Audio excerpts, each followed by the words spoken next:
Now return to Let's Play Suzerain. Alright, the journal. A decision was made to promote a market economy in the country. We've also got a new thing in our country overview. In the economy, promote market economy. We are promoting a market economy system and advising businesses to shift towards this goal. Our current problems. We have stagnated production. The mismanagement and lack of direction of economic policies, along with the recession, has resulted in a stagnation in production of goods. Angland lacks investment. Due to the lack of investment, the region's economy is going down at a rapid rate, causing an increase in crime, homelessness, and unemployment. The Loran Rust Belt. Due to lack of investment, the region's economy is going down at a rapid rate, causing blah, blah, blah.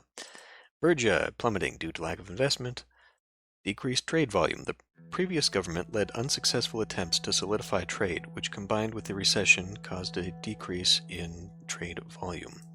Tax evasion. Serious tax evasion practices are exercised by important businesses and other parts of the populace. An unemployment crisis. High unemployment has caused a huge socio-economic crisis in Sordish society. We have weak transportation links. Weak transportation links are slowing down logistics and internal mobility in the country. Okay. What else is going on here? Morna. Increasing unemployment. The number of people filing for unemployment in Morna continues to rise as the recession continues. The change in economic conditions is historic and stunning in its speed, said the mayor of Morna. In the aftermath of the crisis of 1951, the unemployment rate in Morna rose 9% in the following year. The last 6 months have almost erased all gains in employment over the last 2 decades. Bad news. Promising agricultural growth. For the first time in 3 years, the agricultural output of Sarna has increased. Many experts link the increased output to both a drop in temperatures and new farming practices that have been adopted in recent years. Additionally, farmers are now accessing more generous credit allowances from the government that were left over from the Alfonso administration. The Ministry of Agriculture reports the region's agricultural industry has the potential to become a powerhouse in the future if investments persist. So they're getting something out of that. Up here in Lenkerg, infrastructure report. The recent collapse of the tourism industry in Lenkerg has led to a reduction in trade traffic and road maintenance. The road network is currently in service, but is in need of substantial improvement. Ports, country roads, and bridges similarly suffer from a lack of investment. Firms doing business in Lenkerg report a significant shortage of warehousing facilities, particularly refrigerated facilities, with implications both for the transportation system and the ability to serve the population's basic food and health needs. Okay. Infrastructure.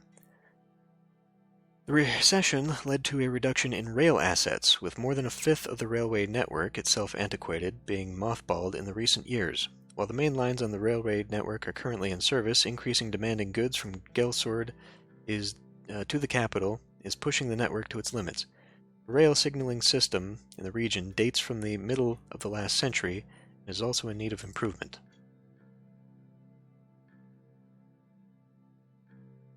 So the question becomes then, I guess, town or country? Who do we want to fix first? Invest in mega infrastructure. A decision to invest in one of 2 planned mega infrastructure projects. The Minister of Economy has put forward 2 bold plans for mega infrastructure projects that would help with the economic recession in the long term. Investing in projects of this scale will take up some portion of our budget, but could prove worthwhile if accomplished successfully. Reject plans, or we just invest in a mega infrastructure project. Well, I believe we need to do that, and we have 3 budget currently, so we will lose 1 to this, but let's do it. Government budget decrease. Let's read the news real quick. Sordland today. Economy meeting held in Holsword. Contacts close to the government report that yesterday Sordland's economic policies have been planned behind closed doors. Shortly after the meeting, that was also attended by President Rayne, the Ministry of Economy has released a statement regarding their short-term economic plans, which include the promotion of a free market economy. Lockhaven Times. The Meteorological Institute has reported record low temperatures of -29 in the city of Suzerain, which is where? The British city in what region? Bergia. Okay, so down here.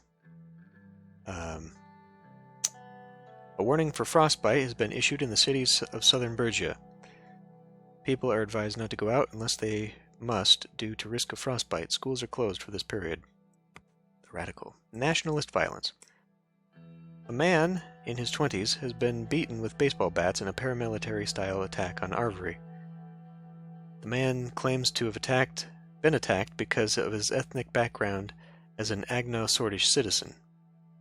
He was approached during a walk at the park by a group of right-wing extremists who are suspected of being regulars at the local National Front Party office. The group inflicted injuries to his legs and arms, police said. The man was brought to the hospital after making his way to a nearby property. The police service of Arvery said it was a brutal attack for which there is no justification. There is no place for attacks such as this in our society, says Eric Neal, mayor of Arvery, and called for unity and urged restraint from the populace in Angland.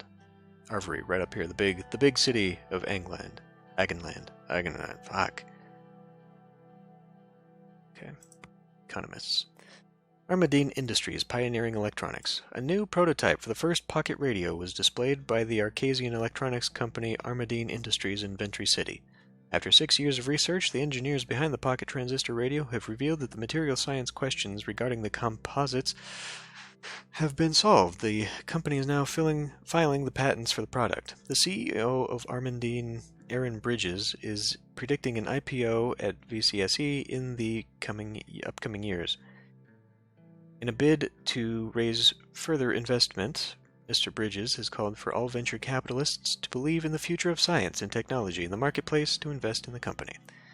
The president of Arcasia, Dwight Walker, praised the bright minds of Arcasian engineers following the announcement and called for further technological advances for the military-industrial complex.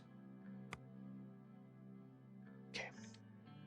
Well, this is now the new thing. Discussion of the potential infrastructure projects at the Blue Mansion in Lock Haven.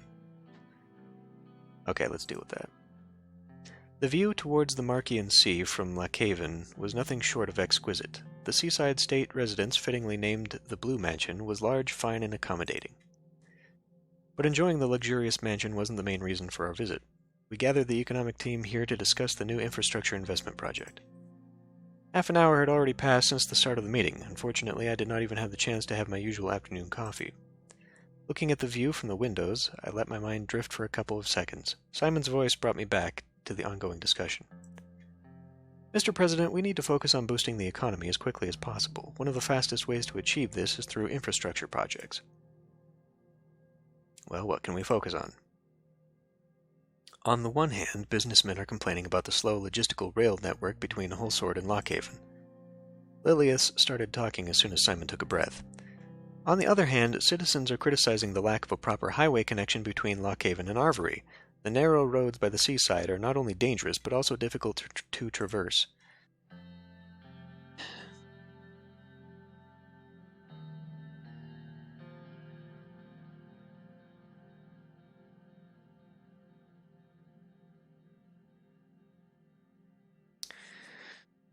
I'm torn between 2 and 3 here. Obviously, the whole point of this is to boost the economy. But we also need to make sure that, this infrastructure projects take a while, and they take even longer to have an effect. Boosting roadways would help locally, but... Well, and especially since it's in Arvery. Lock Haven is the economic center of our nation. Arvery needs a little bit of help. It is also, I think, probably the more conservative region, one of the more conservative regions in the area, and they therefore have a huge support for the National Front Party. So we could gain a little bit of political goodwill by doing that, but we really need some industrial centers going. And the rail does go between nations. We can help a little bit with international trade. We need to pick the most profitable option for the economic growth, which is obviously connecting our 2 most economically powerful cities. It is not the business people that suffer, but the ordinary folk. What really matters, though, is that we can accomplish something tangible in our first economic act.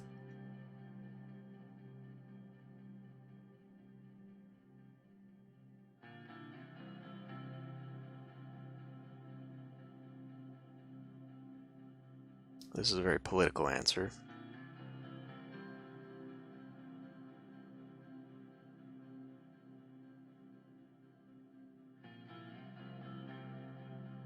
I mean, getting out of the recession helps with a lot of knock-on benefits, one of which is increasing the treasury to fund more projects.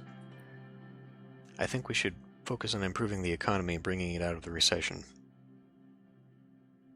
Therefore, I defined two important projects for your attention, the H3 highway project and the L1 high-speed railway project.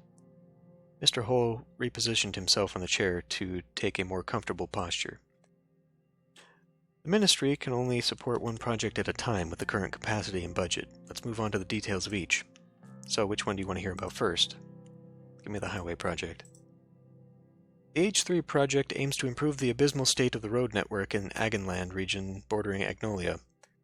The area is home to several million Agno-Sordish and Sordish who feel neglected. There are no proper highway connections to and from Agenland. The mayor of Arvery, Eric Neal, has been asking for a bigger budget to develop the regional infrastructure. He told us that even trucks are having a hard time traveling through the main roads. The increased traffic is causing trouble for people commuting in and out of the region.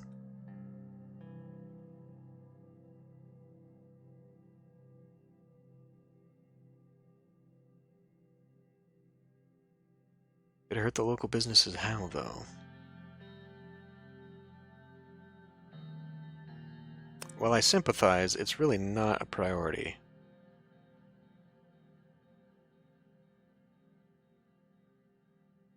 Tell me more about how cumbersome it is for the citizens. It is, bless their souls. I'm happy we're thinking alike on the matter. Let's look at the map. Look at the map. I looked at the map. Lilius was pointing at Lockhaven. The H3 route starts here and heads to Lankerg. Okay. Lankerg is also was a tourist destination. From there, it goes all the way to Arvery. As a result, the road network towards the Agnolian capital Stalport will improve substantially. She paused and leaned forward in her chair.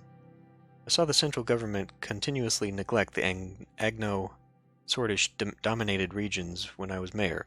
Is this administration going to continue that kind of negligence?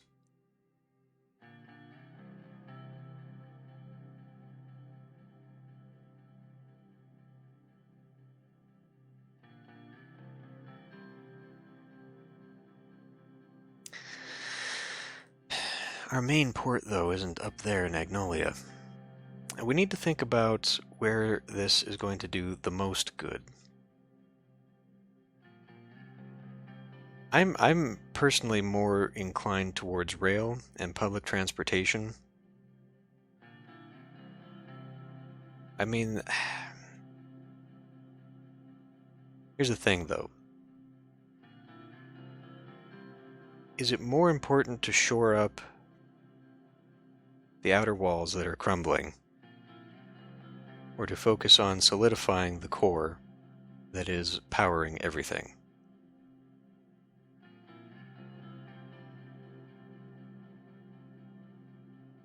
This is kind of a middle answer here, and hopefully will allow me to talk about the other idea.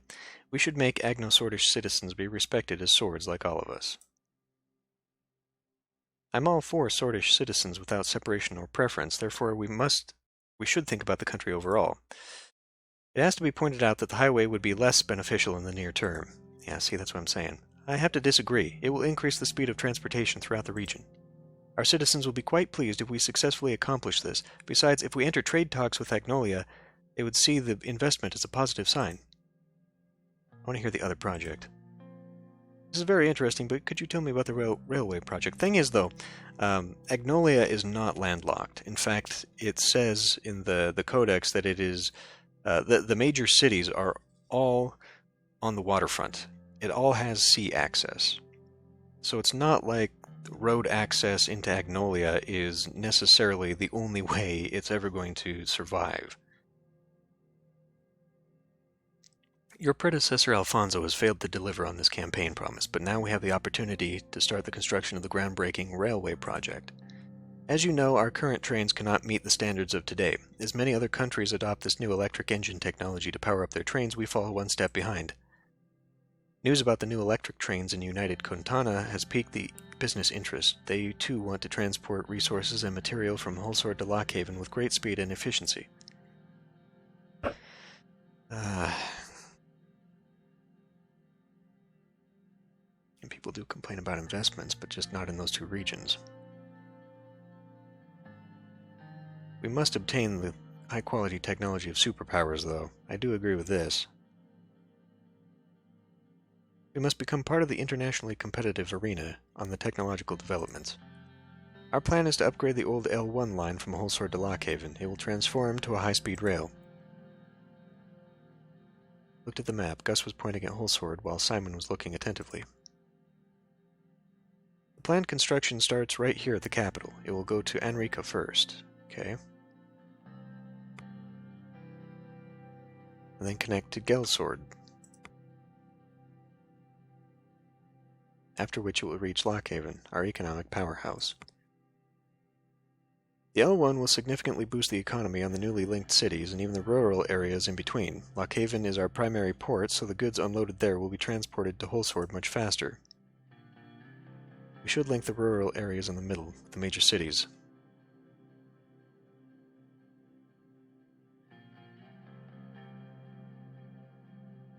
We're talking about the wealthiest regions and forgetting about Agenland, which needs it more. The mayor of Enrika, Curtin Lest, also requested this project be prioritized. Businessmen in the region will be very content with increases, which increases investment and employment. Therefore, I recommend the L1 high-speed rail project. Settled on a decision. What will be your final choice, Mr. President? So here's the thing. I feel like a high-speed rail project would upfront cost more. And the thing about budget projects is that it is always harder later on to get funding for things. So it's easier to patch up a highway than it is, I think, to get a big rail project under works. So by doing the rail project now, we can perhaps later have an opportunity to patch up the highway.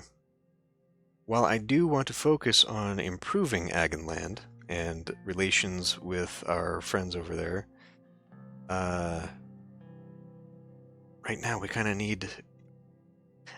I mean, here's the thing, right? You need big powerhouse economy regions to fund everywhere else. So, yes, while it would take a lot of money now to do either project, sowing the seeds in Agenland don't bear fruit right away.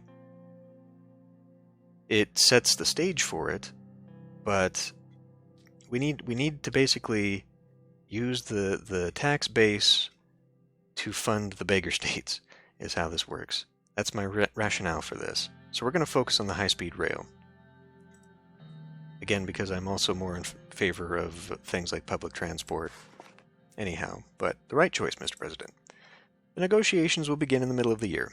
You will be able to award the contract to a corporation of your choice. The Ministry estimates that the entire construction will finish in 2 years if every step going forward is executed successfully. It would have been nice actually to also get an ETA on the highway project. Okay, is there anything else? That should be all, Mr. President. See you soon, Mr. Rayne. Have a nice day, Mr. President. Evening, settled on the beautiful coastline of Lockhaven. Okay. Time moves forward a little bit, I guess. It's hard to tell, actually. New things aren't popping up, so I guess we still have time for other stuff here. The journal. The high-speed rail will be the first infrastructure project of my term. Okay. So yeah, like it's right in the middle. If we can get that, it connects up here to Rumburg, it connects down here to Lesbia, and it'll hit these ones right here. If we can get them, we should have a good power base here to begin funding elsewhere. So Lauren, the Rust Belt, is having issues. Our agricultural breadbasket is having issues. The minority-held area is having issues. Now, where are we at with Wellen? Neutral relations and a weak military. Lesbia. Neutral relations and a strong military. Okay. So yeah, we're gonna have to figure things out here. I think right now, I don't know. I don't know how powerfully important these initial decisions are about to be. I would imagine that we don't have too much leeway to play with here. So Stallport is the big Agnolian port, and is currently, looks like, heavily connected to Lockhaven here. We would, of course, like to go into Arvery and all that, but yeah, I think right now we need to focus on the most good. And the most good right now is building up an economic engine that can then push further. Because doing some patchwork here, there, we're going to spread out and fall behind. And realistically speaking, the only thing we're falling behind on is the threat of invasion. So, you know, anyway, let's work on this next bit. A meeting on media strategy in the office of the president.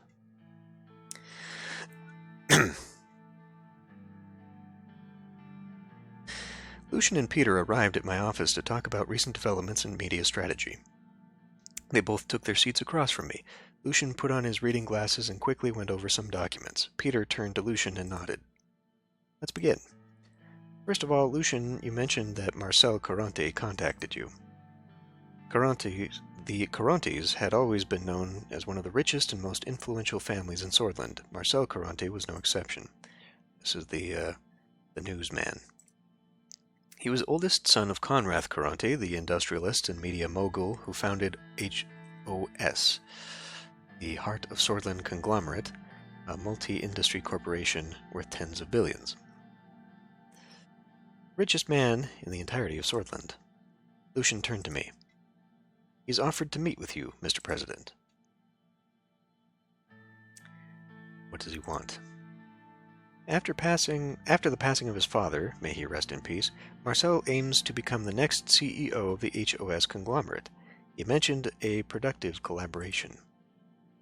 They are the most powerful and influential media conglomerate. To start with, they own the Sordland Today newspaper, the Sordish Broadcasting Corporation, which means it would be wise to have them by our side. Sorry for interrupting. Okay. We should consider our options first and not be so hasty. I agree, we need to be careful. Let's not get ahead of ourselves. First, we need to determine our general approach to media. I'm no media expert, but Lucian made some very interesting arguments at the preparation meeting yesterday. There are two ways we can approach the media. One of them is by influencing it, which has clear advantages. The other is keeping it independent. It must be independent. Ideally, yes, but an unpopular leader will not be able to pass even the easiest reforms. It is of utmost importance to maintain public popularity and avoid any damaging scandals or mistakes. I must stress one thing, Mr. President. The more people we have supporting our agenda, the more we can accomplish. With someone on our side in an influential media organization, we can do this very easily. I mean, I see what you're getting at. I agree with Lucian, but why the assumption there'll be scandals and mistakes? We can always hope for the best, but do you really think that nothing can go wrong? A man after my own heart here. Hope for the best, but expect the worst, especially considering the very recent history of Sordland. 2 knocks were heard on the door. Come in? My new secretary entered the office, Livia Suno. Her dark curls bounced as she crossed the room to my desk. She spoke with a slight lilt in her voice. Excuse me, Mr. President. Mr. Galade's secretary has been calling me and wanted me to relay a message. Marcel Caronte, new CEO of the HOS conglomerate, is on the line for Mr. Galade. Well, the ball is in our court now. Would you like to talk to him, sir, or would you like me to? Well, he called for you, so you go ahead. Connect the line to my office. That way I also don't have to commit to anything. You know, talking to him directly means that I would have to then give him an answer to whatever he asks for, whereas this, you're relaying messages and therefore delaying decisions. So, you go ahead. Right away, sir. Connecting the call to line 1. Livia left the room and the phone started ringing. Lucian picked up the phone and started to listen. A few minutes passed as the two talked over the phone. Good news indeed. Congratulations, Mr. Caronte. Thank you for contacting me about this. We will talk later. Lucian put the phone down. What was so important that it couldn't wait? He was just elected CEO by the board of directors. He offered a partnership deal regarding his media branch. He is inviting us to his resort near Conriat for a meeting. Where's Conriat at? I tried to click on that. Third largest city in Greater Holsord. Okay. It is situated on the Eskel River. It is the only port city in Holsord. The board has decided rather quickly. It seems they gave him the confidence, or that gave him the confidence to approach us again. He's going to offer a real deal, and now has the power of the conglomerate too. Choice is up to you, Mr. President. I can set up the meeting soon. I'd like to hear your opinion, Peter. I have to say I'm torn. If he has become the CEO, then he has enormous influence now. On the other hand, do we want to privately meet with someone we don't fully know? I'd rather have the meeting here, but he's probably not going to go for that. The meeting would help us figure him out. We could still say no to whatever he offers. Alright, let's do it. I'll set things up right away. Expect a worthwhile meeting next month. It's settled then. Looking forward to next month. I wonder if he has a pool. Lucian looked at his watch. It appears we're done for today. We will continue where we left off later. Thank you for your time.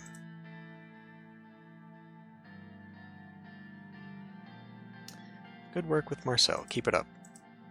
Lucian and Peter nodded before gathering their documents and leaving my office. We were already getting the attention of key figures, and potentially dangerous ones. Something important to pay attention to. News. Sordland today. Conrath Caronte passed away. The first and most important modern entrepreneur Sordland has ever seen has sadly passed away today. People looked up to Conrath Caronte as a figure of success, respect, and wealth. After his immediate passing, his son Marcel Caronte took over his title as new CEO of the Heart of Sordland conglomerate. The Radical. A glamorous inaugural ball. The whole Sword elite gathers for a lavish state ball. Many citizens in the country are uncertain about their own future, but the state has no problems with wasting taxpayers' money right from the start.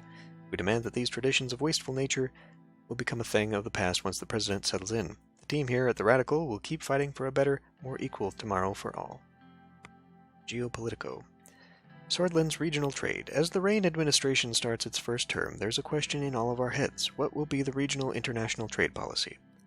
Due to the strategic geopolitical location of Sordland, historically Agnolia and Wayland have been natural trading partners, depending on the direction of the Rayne administration. We think it is likely that a new trade deal will be brokered with at least one of these partners in the near term. All in all, regardless of which trading partners the administration decides to go with, one thing is for sure. Regional trade will boost the ailing economy. The real question is, what does Volksland or Lesbia think about Sordland? Yeah, they're not. They're kind of neutral.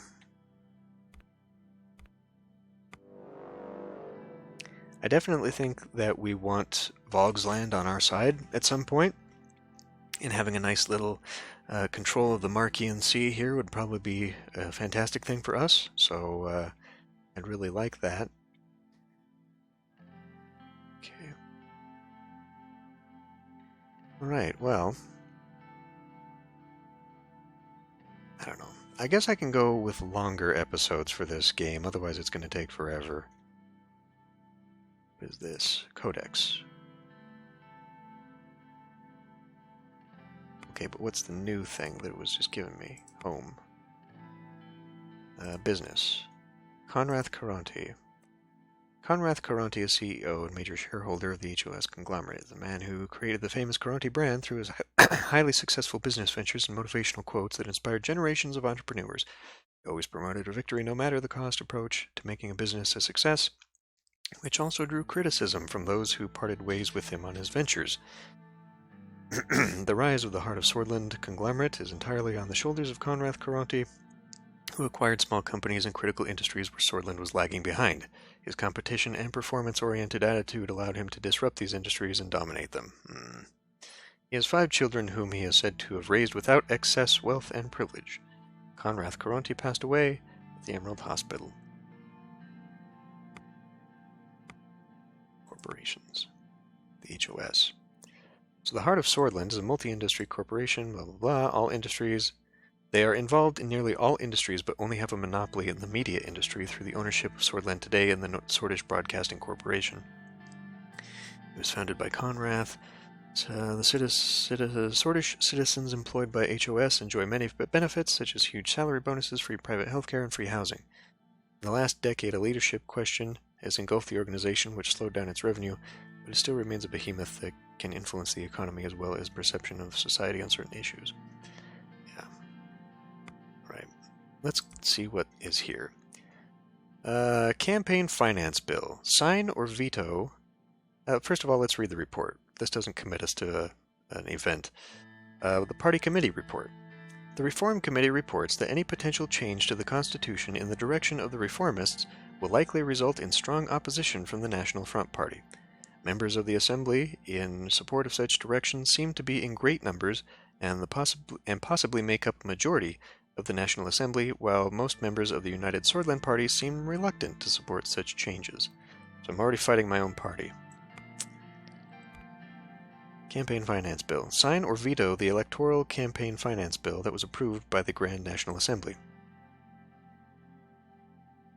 The criteria for the allocation of public funds shall no longer be according to the number of votes won in the general election by political party. The new criteria shall be the proportion of seats won by a political party in the Assembly. Political parties shall receive an annual amount of 500,000 ren per member of Assembly. And hopefully it gives me a tip here on what this actually does. This results in a doubling of the USP election budget and a slight increase in other parties in the Assembly while effectively removing all funding from parties that are below 10%. So the minority parties. Yeah, we're going to veto this one. And it had immediate consequences. Journal. I vetoed a new election campaign finance bill. Okay. We did run on democratizing the country, so we need to give equal footing to everybody here. News. Bohelsword Post. President vetoes bill. Now, the consequence of this that I can immediately see is we're already apparently struggling with support inside my own party for this constitutional reform. We'll see now if the party is happy with me, since this was clearly their idea. The campaign finance bill has been vetoed by President Rayne after its approval from the Grand National Assembly by a majority vote on Friday following a 3-hour debate. Franz Richter, who also objected to the funding package, saying it contained too much unfairness in the allocation of the budget, also sought to delay proceedings by demanding a formal recorded vote, but was overruled. The bill passed the Assembly, but failed to become law by President Rayne's decision. Good, so at least maybe we've got a little bit of Friends and his buddies on board. Unfair campaign finance bill crushed. A new bill that further expands on the unfairness of our election system has been approved by the Grand National Assembly and was later vetoed by President Rayne. Rayne deserves credit for crushing the undemocratic proposal, even though it came from his own party and would have benefited himself. The bill sought to change the rules of eligibility of public funds that are reserved for every political party in Sordland. It eliminates every party from eligibility to the funds apart from the 3 that are currently in the Assembly. The insane proposal would have also resulted in the governing United Sordland Party share from the funds to double. Luckily, the president showed us he can go against his own party when it needs to be done. But will my party go against me now? Who knows? Okay, I'm going to end this one here.